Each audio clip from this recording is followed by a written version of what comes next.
সুপ্রিয় দর্শক, আসসালামু আলাইকুম। আজকে আপনাদের এমন এক জায়গায় নিয়ে আসছি যেটা দেখানোর জন্য। তেলের ড্রাম, তেলের কারখানা বললেই চলে।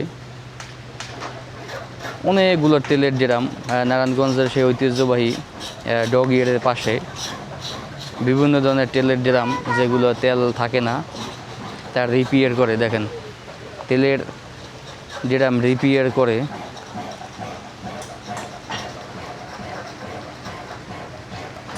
বিভিন্ন অন্য কালার করতেছে, যেমন নীল ড্রাম লাল, লাল ড্রাম নীল করতেছে। বিশাল এক তেলের ড্রাম রিপেয়ারি কারখানা, যে কারখানায় এই তেলের ড্রাম আবার কেউ কাটতেছে, কাটে ছোটো ছোটো মাছের ড্রাম বানাইতেছে। আজকে প্রচণ্ড বৃষ্টি থাকা সত্ত্বে ভিডিও তেমন একটা সুবিধাভাবে করা যাচ্ছে না, তারপর আপনাদের দেখার চেষ্টা করি। অনেকগুলো তেলের ড্রাম যা দক্ষিণ অঞ্চলে বয়া হিসেবে বিক্রি করে, যেমন জালের ভিতরে দিয়ে রাখে। জালের ভিতরে দিলে জালটা ভিতরে আর ডুবে না। আবার এই যে কেমিক্যালের ড্রাম, তারা বিভিন্নভাবে খুচরাভাবে বিক্রয় করে, বিভিন্নভাবে বিক্রয় করে। এই দেখেন বালতি, রঙের বালতি তারা ক্রয় করে, বিভিন্নভাবে বিক্রয় করে, বিভিন্ন জায়গায় বিক্রি করে।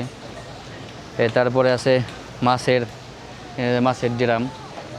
মাছের ড্রাম অনেকগুলো রাখছে, বিভিন্ন জায়গা দিয়ে মাছ ক্রয় বিক্রয় করার জন্য তারা ব্যবহার করা হয়, যা তারা খুচরাভাবে বা পাইকারিভাবে বিক্রয় করে। অনেকগুলোতে মাছের ড্রাম আছে, যেটিতে মাছের ভিতরে রাখলে মাছ তাজা থাকে, সতেজ থাকে, অক্সিজেনের মাধ্যমে তারা রাখে ভিতরে, এগুলো বিক্রি করে।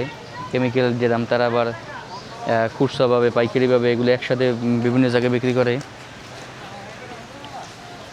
এই দেখেন, এই জায়গায় আছে কিছু সারিবদ্ধভাবে ড্রাম।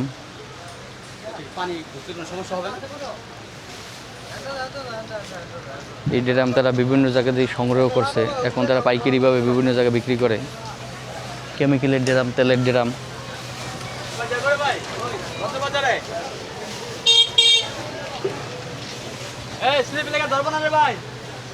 অনেক বড় হাট, শুধু ডগ ইয়ার্ডের জন্য এইসব তারা রাখে, কারণ তাদের প্রশাসন তাদের সাথেই থাকে, পাশে থাকে, কোনো সমস্যা হয় না।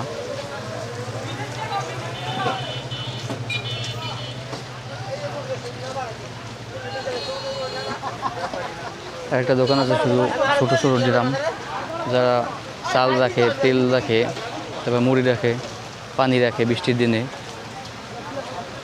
শুধু এই ভিডিও করার জন্য উদ্দেশ্য আপনাদের দেখানোর জন্য। ভিডিও আর বেশি বড় করা যাবে না, বৃষ্টি পড়তেছে। এ পর্যন্তই। সবাইকে ধন্যবাদ। আল্লাহ হাফেজ।